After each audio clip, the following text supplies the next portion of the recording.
ಇದು ಅಷ್ಟಾವಕ್ರ ಗೀತೆಯ 16ನೇ ಅಧ್ಯಾಯ. ಅಷ್ಟಾವಕ್ರ ಹಾಗೂ ಜನಕ ಮಹಾರಾಜರ ನಡುವೆ ಆದಂತಹ ಸಂವಾದ. ನೀನು ಬೇಕಾದಷ್ಟು ಶಾಸ್ತ್ರ, ವೇದ, ಗ್ರಂಥಗಳನ್ನ ಓದಿರ್ಬೋದು, ತಿಳ್ಕೊಂಡಿರ್ಬೋದು, ಅದ್ರ ಬಗ್ಗೆ ಮಾತಾಡ್ಲೂಬಹುದು. ಆದರೆ ಇವೆಲ್ಲವನ್ನು ಮರೆಯೋ ತನಕ ನಿನಗೆ ಸತ್ಯ ಏನು ಅಂತ ಗೊತ್ತಾಗೋದಿಲ್ಲ.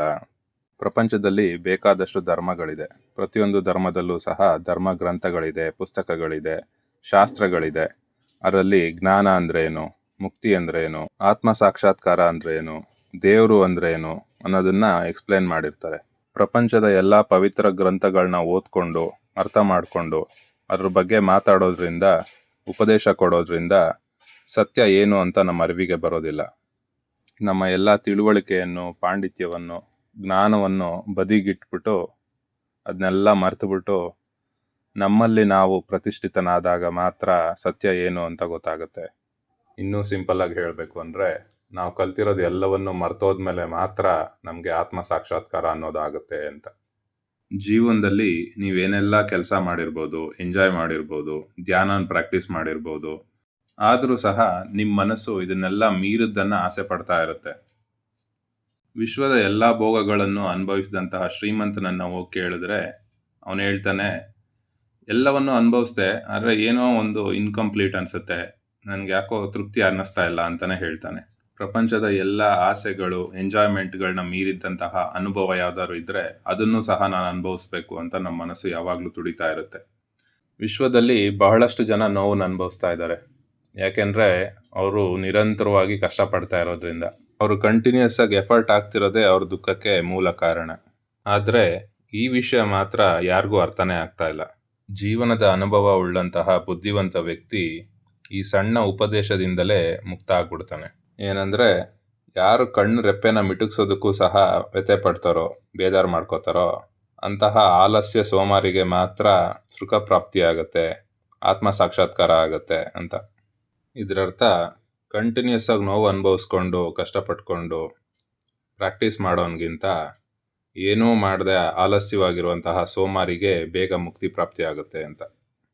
ದ್ವಂದ್ವಗಳಿಂದ ಯಾರು ಮುಕ್ತರಾಗಿರ್ತಾರೋ, ಅಂದರೆ ಇದನ್ನು ಮಾಡಿದೆ, ಅದನ್ನು ಮಾಡಲಿಲ್ಲ, ಈ ಪ್ರಾಕ್ಟೀಸ್ ಮಿಸ್ ಆಯಿತು, ಅದನ್ನು ಮಾಡಬೇಕಿತ್ತು ಅಂತ ಯಾರು ಸದಾ ಕನ್ಫ್ಯೂಷನಲ್ಲೇ ಇರ್ತಾರೋ ಅಂಥವ್ರಿಗಿಂತ ಯಾವಾಗಲೂ ಶಾಂತವಾಗಿ, ಪೀಸ್ಫುಲ್ಲಾಗಿ, ಕಾಮ್ ಮೈಂಡಲ್ಲಿ ಇರ್ತಾರೋ ಅಂಥವ್ರಿಗೆ ಧರ್ಮ, ಅರ್ಥ, ಕಾಮ, ಮೋಕ್ಷ ಇವೆಲ್ಲ ಒಂದೇ ಅಂತ ಗೊತ್ತಾಗುತ್ತೆ. ಈ ಧರ್ಮ, ಅರ್ಥ, ಕಾಮ, ಮೋಕ್ಷದಲ್ಲಿ ಇವರು ಕೊಂಕು ನುಡ್ಕೋದಕ್ಕೆ ಹೋಗಲ್ಲ. ಇದು ಬೇರೆ ಅದು ಬೇರೆ ಅಂತ ಡಿಫ್ರೆನ್ಷಿಯೇಟ್ ಮಾಡಲ್ಲ. ಇರೋದೆಲ್ಲರದು ಮೂಲ ಉದ್ದೇಶ ಒಂದೇ ಅಂತ ಅವ್ರಿಗೆ ಅರ್ಥ ಆಗಿರುತ್ತೆ. ಏನಂದರೆ, ನಮ್ಮಲ್ಲಿ ಧರ್ಮನೇ ಶ್ರೇಷ್ಠ ಅಂತ ಎಷ್ಟೊಂದು ಜನ ನಂಬಿದ್ದೀವಿ. ಇನ್ನು ಕೆಲವರು ದುಡ್ಡೇ ಶ್ರೇಷ್ಠ ಅಂತ ಅಂದ್ಕೊಂಡಿದ್ದಾರೆ.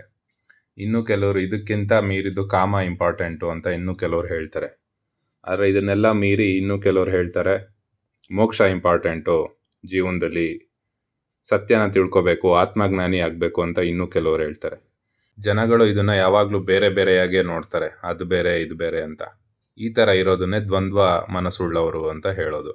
ದ್ವಂದ್ವಗಳಿಂದ, ಕನ್ಫ್ಯೂಷನಿಂದ ಯಾರ ಮನಸ್ಸು ಮುಕ್ತ ಆಗಿರುತ್ತೋ, ಯಾರ ಮನಸ್ಸು ಸದಾ ತಿಳಿಯಾಗಿ ಶಾಂತವಾಗಿರುತ್ತೋ ಅವರು ಇವೆಲ್ಲದರ ಮೂಲ ಉದ್ದೇಶ ಒಂದೇ ಅಂತ ತಿಳಿದಿರ್ತಾರೆ.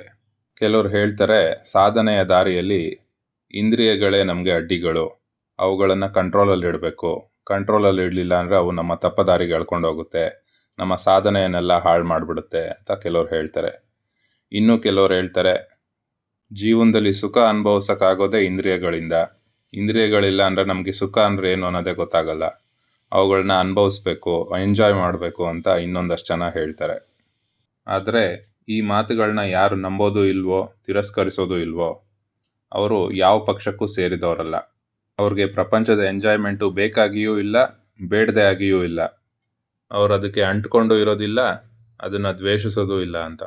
ನಮಗೆ ಎಲ್ಲಿವರೆಗೂ ಆಸೆ ಅನ್ನೋದಿರುತ್ತೋ ಅಲ್ಲಿ ತನಕ ನಮಗೆ ಇದು ಬೇಕು, ಅದು ಬೇಡ ಅನ್ನೋ ರೆಂಬೆ ಕೊಂಬೆಗಳು ಇದ್ದೇ ಇರುತ್ತೆ. ಒಂದನ್ನು ಆಸೆ ಪಡ್ತೀವಿ, ಒಂದನ್ನು ದ್ವೇಷ ಮಾಡ್ತೀವಿ. ಇದೇ ಈ ಐಹಿಕ ಪ್ರಕೃತಿಯ ಮೂಲ ಕಾರಣ. ಈ ರೆಂಬೆ ಕೊಂಬೆಗಳನ್ನ ಕಟ್ ಮಾಡಿದಾಗ ಮಾತ್ರ ಮನಸ್ಸು ಶಾಂತವಾಗುತ್ತೆ. ನಾವು ಯಾವುದಾದ್ರೂ ವಸ್ತು ಜೊತೆನೋ ಅಥವಾ ವ್ಯಕ್ತಿ ಜೊತೆನೋ ಒಡನಾಟ ಬೆಳೆಸಿದಾಗ ನಿಧಾನವಾಗಿ ಅವ್ರ ಮೇಲೆ ಪ್ರೀತಿ ಹುಟ್ಟುತ್ತೆ.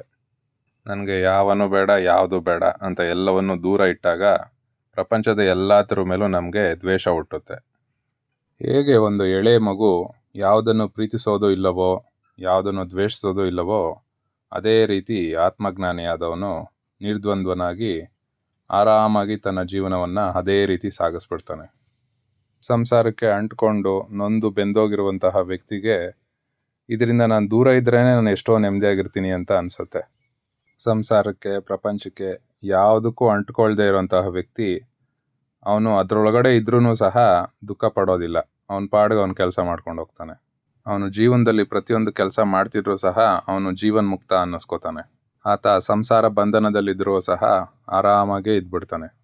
ಯಾರು ಮುಕ್ತಿಯ ಬಗ್ಗೆ, ಮೋಕ್ಷದ ಬಗ್ಗೆ, ಆತ್ಮಜ್ಞಾನದ ಬಗ್ಗೆ ಅಹಂಕಾರದ ಮನೋಭಾವನೆ ಇಟ್ಕೊಂಡಿರ್ತಾನೋ ಹಾಗೂ ತನ್ನನ್ನು ತಾನು ಯಾರು ದೇಹ ಎಂದು ಭಾವಿಸಿರ್ತಾನೋ ಅವನು ಜ್ಞಾನಿಯೂ ಅಲ್ಲ, ಯೋಗಿಯೂ ಅಲ್ಲ. ಅವನು ಬರೀ ದುಃಖಕ್ಕೆ ಭಾಗಿ ಅಂತ. ಇದರ ಅರ್ಥ ಅಹಂಕಾರಿಯಾದವನು, ದೇಹದ ಮೇಲೆ ಅಭಿಮಾನ ಇಟ್ಕೊಂಡಿರೋನು ಮೋಕ್ಷವನ್ನೇ ಅಪೇಕ್ಷೆ ಪಡ್ತಾ ಇದ್ರು ಸಹ, ಜ್ಞಾನವನ್ನೇ ಬಯಸ್ತಾ ಇದ್ರು ಸಹ ಅವನು ಜ್ಞಾನಿನೂ ಆಗೋಕ್ಕಾಗಲ್ಲ, ಯೋಗಿನೂ ಆಗೋಕ್ಕಾಗಲ್ಲ. ಅವನ ಜೀವನದಲ್ಲಿ ಬರೀ ಕಷ್ಟಗಳೇ ಬರುತ್ತೆ ಅಂತ. ಸಾಕ್ಷಾತ್ ವಿಷ್ಣು, ಶಿವ, ಕಮಲದಲ್ಲಿ ಹುಟ್ಟಿರುವಂತಹ ಬ್ರಹ್ಮನೇ ಬಂದು ನಿನಗೆ ಉಪದೇಶ ಕೊಟ್ಟರೂ ಸಹ ನೀನು ಎಲ್ಲವನ್ನೂ ಮರೆಯೋ ತನಕ ನಿನಗೆ ನೀನು ಯಾರು ಅಂತ ಗೊತ್ತಾಗೋದಿಲ್ಲ, ನಿನಗೆ ಮುಕ್ತಿ ಸಿಗೋದಿಲ್ಲ, ನಿನಗೆ ಆತ್ಮಜ್ಞಾನ ಆಗೋದಿಲ್ಲ. ಇದರ ಅರ್ಥ ನಿನಗೆ ಆತ್ಮಜ್ಞಾನ ಅನ್ನೋದು ಉಪದೇಶಗಳಿಂದ ಬರೋದಿಲ್ಲ, ಪುಸ್ತಕಗಳಿಂದ ಬರೋದಿಲ್ಲ, ಕಂಟಿನ್ಯೂಸ್ ಎಫರ್ಟಿಂದ ಬರೋದಿಲ್ಲ. ಎಲ್ಲವನ್ನೂ ಮರೆತು ನಿನ್ನೊಂದಿಗೆ ನೀನು ಪ್ರತಿಷ್ಠಿತನಾದಾಗ ಮಾತ್ರ ನಿನಗೆ ಆತ್ಮಜ್ಞಾನ ಬರುತ್ತೆ. ಇದು ಜನಕ ಮಹಾರಾಜ ಹಾಗೂ ಅಷ್ಟಾವಕ್ರರ ನಡುವೆ ಆದಂತಹ ಸಂವಾದ. ಅಧ್ಯಾಯ 16 ಅಷ್ಟಾವಕ್ರ ಗೀತೆ.